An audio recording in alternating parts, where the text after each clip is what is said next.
지금 구독자님들이 보고 계시는 XRP의 가격, 정말로 시장이 결정한다고 믿고 계신가요? 사람들이 잠든 사이 리플 원장 네트워크 주변에서는 수조 원 단위로 추정이 되는 자금 흐름이 포착이 됩니다. 구독자님들, 이건 단순한 송금이 아닙니다. 2026년 전 세계 금융지도를 바꿀 설계가 움직이고 있다는 신호라는 거죠.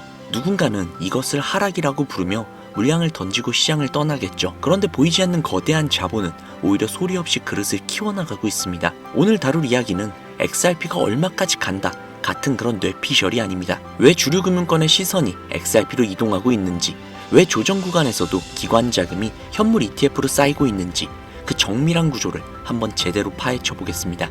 구독, 좋아요, 알림 설정 정중하게 부탁드리고요. 바로 출발할게요. 채널 고정.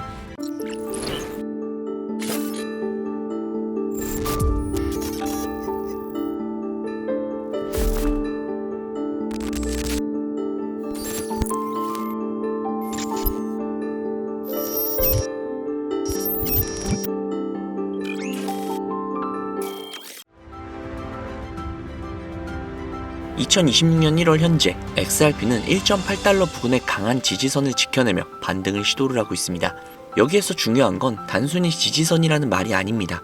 이 구간이 의미하는 것은 XRP가 더 이상 추측의 영역에만 머무는 자산이 아니라는 겁니다. 장기 조정 국면을 지나며 가격 구조가 점차 안정화가 되고 있고 2달러 초반에서 만들어진 흐름은 단기 반등이 아니라 전환의 신호가 될 수 있습니다. 그리고 이 시점에서 같이 봐야 할 것이 있죠. 바로 기관급 정산, 운용, 인프라의 변화라는 거죠. 최근 시장에서 가장 중요한 키워드는 어떤 코인이 뜬다가 아닙니다. 무슨 구조가 깔리고 있느냐, 바로 이것이죠. 리플이 준비하는 그림은 굉장히 명확합니다. RLUSD 같은 스테이블 코인으로 정산을 안정화하고 XRP로 국경 간 유동성을 빠르게 이동시키는 방식, 즉 RLUSD는 현금, XRP는 고속도로가 되는 겁니다. 구독자님들, 이 조합이 의미하는 것은 단순합니다. 이제 XRP는 거래소 안에서만 흔들리는 코인이 아니라 기관의 정산 체계 안으로 들어가 있는 자산이 되려는 겁니다. 이 구조가 자리를 잡을수록 상단 매물 부담이 줄어드는 순간 가격은 2.35달러에서 2.6달러 같은 구간을 의외로 굉장히 빠르게 통과할 수도 있습니다. 그런데 이 구간에서 많은 분들이 착각하고 있는 것이 한 가지가 있죠. 조정이 오면 끝났다라고 생각을 합니다. 그런데 스마트머니는 반대로 움직입니다. 조정이 오면 그들은 공포를 이용해서 물량을 모읍니다.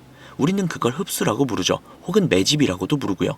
가격이 흔들릴 때 누가 던지고 누가 받는지를 보면 시장은 정말로 솔직합니다.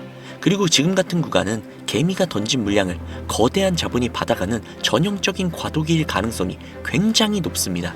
여기에서 한 가지만 짚고 넘어갈게요. 시장에는 대중이 비관을 할 때 비중을 늘리는 사람들이 분명히 존재하죠. 그들은 뉴스가 아니라 패턴과 구조로 움직이고 있습니다. 이런 사람들의 움직임은 늘 한결같죠.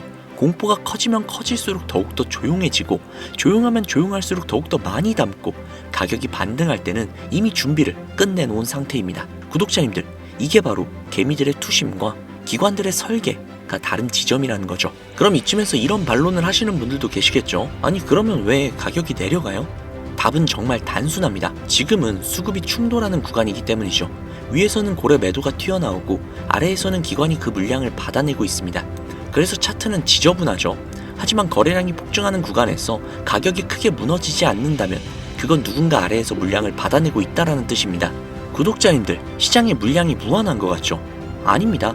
어느 순간부터 파는 사람이 줄어들고 사는 사람만이 남습니다. 그때부터는 가격이 논리보다 속도로 움직이겠죠. 그리고 중요한 변화가 한 가지가 더 있습니다. 주류 금융권의 시선이 바뀌기 시작했다는 것이죠.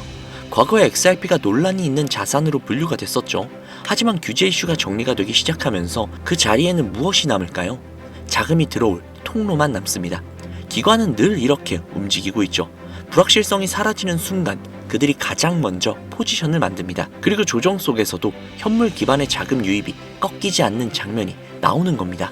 XRP는 굉장히 오랜 시간 동안 파생 쪽 비중이 크다는 지적을 받아왔습니다. 현물 유동성이 약하면 시장을 왜곡되기 굉장히 쉽죠. 그런데 온체인 오더북 환경이 커지고 현물 접근성이 높아지면서 이야기가 달라지고 있습니다. 큰 주문도 낮은 슬리피지로 처리가 되고 기관은 현물과 선물을 조합해 정교한 엣지를 만들고 시장은 흔들기 쉬운 자산이 아니라 버티는 자산으로 바뀌어갑니다. 구독자님들, 기술과 실사용이 가격을 끌고 가는 시대가 오면 가장 먼저 반응하는 것은 구조가 준비된 자산이라는 거죠. 자, 마지막으로 많은 분들이 가장 크게 반응하고 있는 이슈가 있죠. 리플이 제도권 심장부로 더욱더 깊게 들어가려고 한다는 관측입니다. 만약 리플이 금융기관으로서의 역할을 강화하고 수탁, 정산, 결제 인프라를 직접 끌어안는 구조로 간다면 XRP는 단순한 디지털 자산이 아니라 제도권 구조 안에서 쓰일 수 있는 핵심 유동성 자산으로 위치가 달라질 수 있습니다. 구독자님들, 이게 왜 중요하냐면요, 우리가 지금 보고 있는 건 하루에 5%가 떨어졌다, 6%, 7%가 떨어졌다, 이런 게 아니라 시장 구조 자체가 바뀌는 과정이기 때문이죠. 자, 지금까지의 내용을 간단하게 정리를 해보자면 지금 XRP는 끝이 아니라 정리와 교체의 과정에 있을 가능성이 굉장히 큽니다. 공포 속에서 물량이 이동을 하고